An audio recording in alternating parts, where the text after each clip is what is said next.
All right.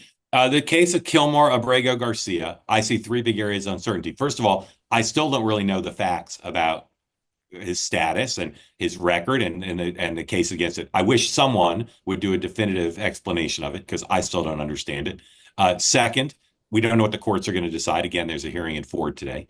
And third is how the administration is going to react if they do face a more explicit order, which I believe must be coming, because I can't believe the Supreme Court isn't going to be firmer when they get it back in their hands. Here is Bill Hemmer of Fox News with Stephen Miller talking about the case. This is 108, please. The Supreme Court said that is the most the government can be expected to do. So we won the case handily. The misreporting on this has been atrocious. Okay, Secondly, I appreciate he was the not, no, Bill, it's important. He was not mistakenly sent to El Salvador. Okay, so do you still He's believe an illegal he is a alien member of from MS? El Salvador. Hold on, this is important. In 2019, he was ordered deported. He has a final removal order from the United States. These are things that no one disputes. Where is he from? El Salvador. Where is he a resident and citizen of? El Salvador. Is he here illegally? Yes. Does he have a deportation order? Yes. A DOJ lawyer who has since been relieved of duty, a saboteur, a Democrat, put into a filing incorrectly that this was a mistaken removal. It was not. This was the right person sent to the right place. Now, some have said, well, but he had a thing called a withholding order. So a withholding order means you've been ordered deported, but an immigration judge is saying you cannot go back to a particular country. Here's the thing. If you are a member of a foreign terrorist organization, you cannot have a withholding order. Since he's in MS-13, there is no withholding order. Furthermore, the gang that he is accused of being persecuted by doesn't exist anymore in El Salvador. The 18th Street gang is gone. So you have an illegal alien from El Salvador. Bill, where are we supposed to send the illegal alien from El Salvador? You haven't even to what allowed me country? to ask you a question. Are you convinced he is still a member of MS-13? That was your original charge. Yes. But here's the thing, Bill. Yes, but here, not only am I convinced of it, not only is El Salvador convinced of it, Bill, he's an illegal alien from El Salvador with the deportation order. So his only options in life, Bill, his only options in life are to be deported to El Salvador or to be deported to some other country. That's it. He has a deportation order. So, Bill, you tell me, what country should we deport him to? Tell me, please. Sean, what do you think of that? So going back to your original point, I've heard, I mean, I will say this, just on the facts alone, there's no question he was in the country illegally. We do know that. We do know his country of origin is El Salvador. We do know he had a deportation order. Those are all, to your point, those are, I mean, I'm with you, Mark. I will just say it is like amazing how it's taken this long to cut through some of this to sort of go, okay, what is the ground truth? And I mean, those to me, those are the facts, right? And so they have, I will give them credit. Yesterday, this little construct that they've set up, right? So they send the guy back to his country of origin, and then the court says you must facilitate. That's the word in the court order, facilitate. And so Pam Bondi says, yeah, if El Salvador wants to send him back, we will give him a plane, but he's not our citizen. We can't go into another country and take him back.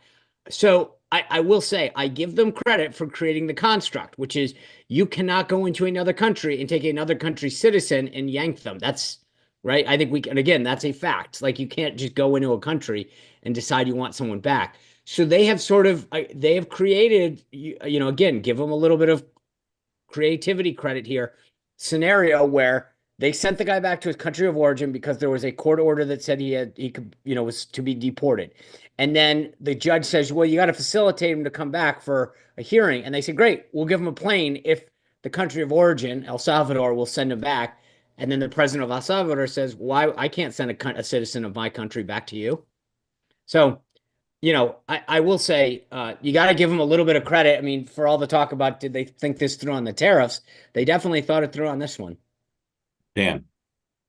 Well, they thought something through at the last second. I think it's a bad look. I think this whole thing, look, where there is a will, there is a way. I've never heard the Trump administration say, oh, kind of woe is us. We don't have any control. Like that. And Sean, I hear you. But look, the Supreme Court doesn't rule 9-0 on very many things. And But they use the language very clearly. They didn't. I mean, this sounds Clintonian here. Like, look. Let's see what happens when they But get it back. Dan, let's look. We said yesterday when we were talking about, some others. I mean, we're a political show, so let's talk about the political view of this. Sure, I think if President Trump wanted to, he could have sat next to the president yesterday and said, "Do me a favor. I'd like to bring this guy back and have a hearing or something. Can you do that?" And I'm sure that the president of El Salvador would have said, "You're sure, Mr. President." Do you want to be on the political side of bringing back a guy like that who was illegally in the country, had a deportation order, and is an MS-13 member back to this country? Well, we don't know the MS-13 member. We yeah, don't know we that. do know that he was, but we do know, again, let's get back to the 100% facts. We Yeah. do know he was in the country illegally. We Sure. do know he had an order of deportation. We do, but we know that applies to many people who some Americans would find sympathetic. I'm just talking about the raw Yeah, politics. Sean, My point I is, will say, I get it. I also find it sympathetic when you go down my road and you're going 32 and a 25 and get a ticket, Yeah. but it's the law, and Yeah. we are a nation of law. So follow Yeah. the law, and you won't have Well, to. then you got to deport that's 12 it. million. Then you got to deport 12 million people, including people who are cleaning your house and picking your lettuce. Not Sean, my I house. think the challenge for the Trump administration, for the politics of this, on many of these immigration issues, I have said, to your point, they're 80-20, and I would not defend some of this. On this one, the Trump administration is beginning to look chaotic and a little out of control and sloppy. It's happening on DOGE. You're seeing it in polls. You're seeing it on the tariffs. I actually, look, if I were the Trump administration, bring them back. First off, it's not a Democratic rogue lawyer who accidentally put a word in to stick it to the, Pam Biondi. At least I have not seen anything that's legitimately says that. Then bring them back, do the formal stuff and send them out. And I think then the American people would say, to your point, we're a rule of law nation. They followed it, and we support getting rid of criminals. Yeah. Instead, you're digging in. This is like signal. You're just digging in and just saying, we didn't do anything wrong. We didn't do anything wrong. The base loves it, but I think moderates, the people who decide elections, cringe. All right, a few more topics, and we want to get your questions and comments. Can I just make a quick counter to that, Dan? Of course. Here's what I would worry about. I think in some ways you play that game, but you roll the dice when you do that. You bring them back, and you've seen some of these district courts, Rhode Island and Oregon, rule, and so you go, gosh, if we want to do this to make a show of it, then great. We'll bring the guy back and we'll deport it. And then some district judge rules that technically under their whatever, and you go through the whole legal process. And I'm being serious in this. Yep. In the process of that man does something bad. Do you want to be the guy that did that? Because I don't. Be the greatest gift to your party. If I would never want to put another American through that just to prove a political point. I'm violating my rule to never predict judges, justices, or juries. I think the Supreme Court's going to order the White House to bring him back, and then it's going to be very interesting.